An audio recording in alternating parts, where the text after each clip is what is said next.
Previous lecture, that is AC through the inductor. Inductor के बारे में आप लोग जानते हैं that if we wound a thick wire into a coil shape then this thing will be known as the inductor. अब inductor की कुछ प्रॉपर्टीज़ है। इंडक्टर को अगर आप किसी भी AC सप्लाई में अटैच करते हो तो AC सप्लाई का मतलब ये है कि आपने इंडक्टर को जब AC सप्लाई से अटैच किया then AC supply is giving the current that reverse its direction after each half cycle. और इंडक्टर हमारा ये काम करता है कि जैसे ही उसमें से change of current, rate of change of current flow करता है then there will be an induced EMF, और वो induced EMF self induced EMF, और वो जो इंड्यूस्ड EMF उसकी वजह से जो इंड्यूस्ड करंट फ्लो करता है that opposes the cause. This means that कि ये वो वाला फिनोमेना यहाँ पे हो रहा है जो कि हमने फैराडेज लॉ ऑफ इंडक्शन में और फिर उसके बाद सेल्फ इंडक्शन में स्टडी किया था। अब आपके पास अगर हम सबसे पहले तो ये चेक करना चाहें कि AC फ्लो भी करती है या नहीं इंडक्टर में से, तो इसके लिए हम क्या करेंगे, इसकी चेकिंग के लिए हम यहाँ पे एक छोटा सा बल्ब जो है वो लगाएंगे। जैसे ही सर्किट को हमने क्लोज़ किया तो इनिशियली बल्ब ज़्यादा इंटेंसिटी के साथ ग्लो करेगा, लेकिन आहिस्ता आहिस्ता उसका ग्लो जो है वो कम होता जाएगा। This shows that the inductor blocks AC but permits DC। This is an important point जो कि आपके MCQs और आपके शॉर्ट क्वेश्चंस के लिए भी बहुत ज़्यादा इंपॉर्टेंट है। Inductor blocks AC but permits DC and the other thing that the behaviour of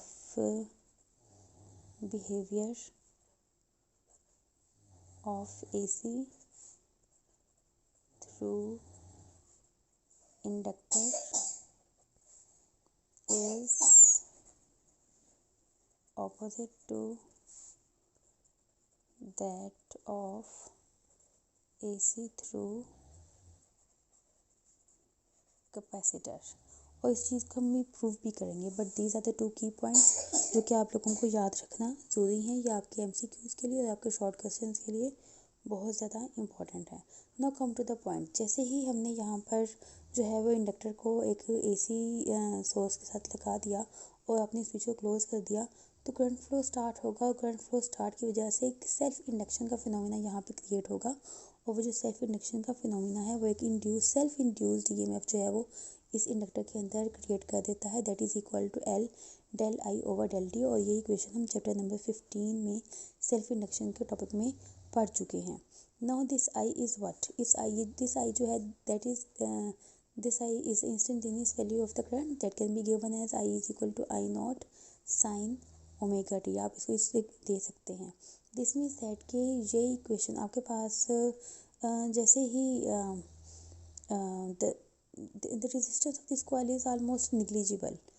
तो अगर हम देखें कि निग्लिजिबल है, आपका बल्ब जो है वो ग्लो करना बंद कर चुका है, तो जैसे ही बल्ब ग्लो करना बंद करेगा इसका मतलब ये हुआ कि जो वोल्टेज ये सप्लाई आपको दे रही है, आपकी जो बैक EMF या हम कहें कि सेल्फ इंड्यूस्ड EMF है, बिल्कुल उतनी ही प्रोड्यूस हो चुकी है जितनी इसकी वोल्टेज थी। This means that we can say that for the zero resistance, for the total off state of the bulb, we can have this voltage as the self-induced EMF and the equation will be equal to L del I over del D। ये वो state है जब आपके पास resistance जो है वो बिल्कुल negligible है और आपका ग्लो बल्ब का बिल्कुल बंद हो चुका है। In this case self induced अब बिल्कुल इक्वल हो चुकी है, वोल्टेज के अंदर एक दूसरे को बिल्कुल कैंसिल आउट करें, इनकी वैल्यूज़ बिल्कुल सेम है। तो जो इक्वेशन सेल्फ इंड्यूस्ड EMF की होगी वही आपके पास इस सोर्स की वोल्टेज की इक्वेशन भी आपके पास वही ही होगी। So V is equal to L into del I over del T। तो ये इक्वेशन शो कर रही है that the self inductance of the coil that is a constant. अगर ये चीज़ कांस्टेंट ली जाती है तो del I over del T means the value of this lobe there will determine the value of the voltage. आए तो चलिए हम सबसे पहले हम इसका ना जो है वो प्लॉट करते हैं कि सपोज इन दिस केस कि आपके पास करंट जो है, करंट की वेव कुछ ऐसी है। तो आपके पास time axis along the horizontal X axis और करंट और वोल्टेज जो है वो हम यहाँ पर वाई एक्सिस के लॉन्ग जो है वो प्लॉट करेंगे। At this point you can use the previous concept के इस पॉइंट के ऊपर आपके पास बेशक करंट की वैल्यू भी कम है। This graph is showing the current current की वैल्यू भी कम है but the value of the T is also less. तो अगर आप यहाँ पे स्लोप ड्रा करते हो और स्लोप के लिए del Y over del X की वैल्यूज़ निकालते हो तो आप देखोगे कि डेल एक्स यानी कि टी की वैल्यूज़ भी बहुत कम है, और जब डिनोमिनेटर की वैल्यू बहुत कम होती है तो आपके पास आंसर मैक्सिमम आता है। तो इन दिस केस कि आपका वोल्टेज की वैल्यू जो है वो यहाँ पर मैक्सिमम आएगी। फिर जैसे जैसे आप आगे बढ़ते जाएंगे वैल्यू इंक्रीज़ करती जाएगी और डेल वाई तो इंक्रीज़ होगा ही, लेकिन साथ में डेल एक्स भी इंक्रीज़ होगा। तो आप देखेंगे कि जैसे डिनोमिनेटर साइड इंक्रीज़ होती जाएगी स्लोप की वैल्यू कम होती जाएगी और आपका वोल्टेज की वैल्यू भी यहाँ पर कम होती जाएगी। जहाँ पर बिल्कुल यहाँ पर मैक्सिमम पहुँच चुका है वहाँ पर वोल्टेज की वैल्यू ज़ीरो हो जाएगी। फिर आप लोग फिर स्लोप जो है वो नेगेटिव साइड पे चलेगी और वोल्टेज की वैल्यू मज़ीद नेगेटिव हो गई। It will become maximum zero, sorry maximum negative at the zero point.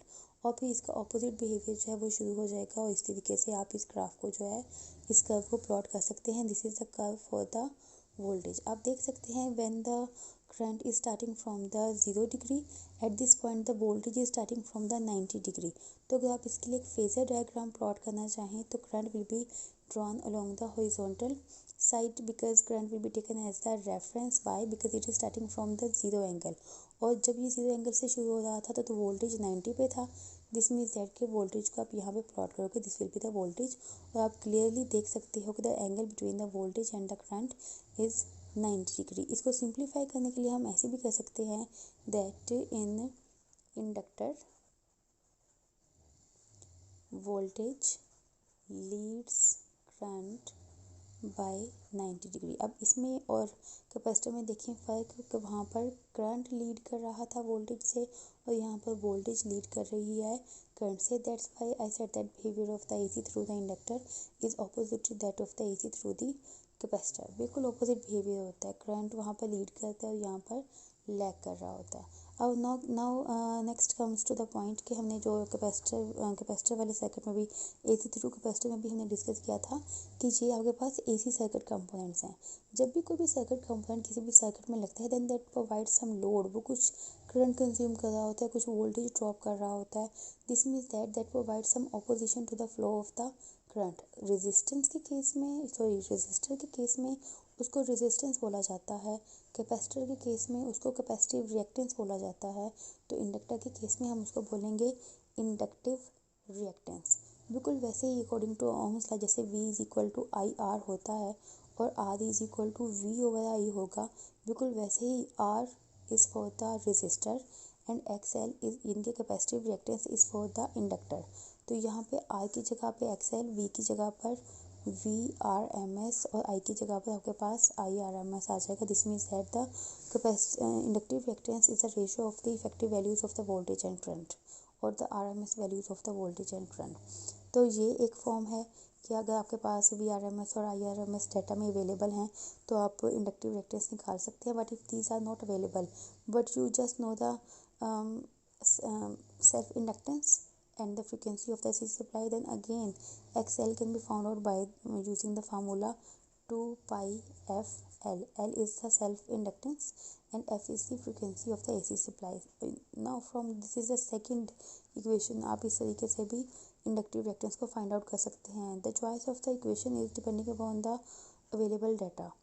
Now this second equation shows that as the frequency of the AC supply increase, the inductive reactance also increase. Frequency will decrease, then inductive reactance will also decrease. Now next come to the power. As the equation of the power, as you all know that the equation of the power is P is equal to VI.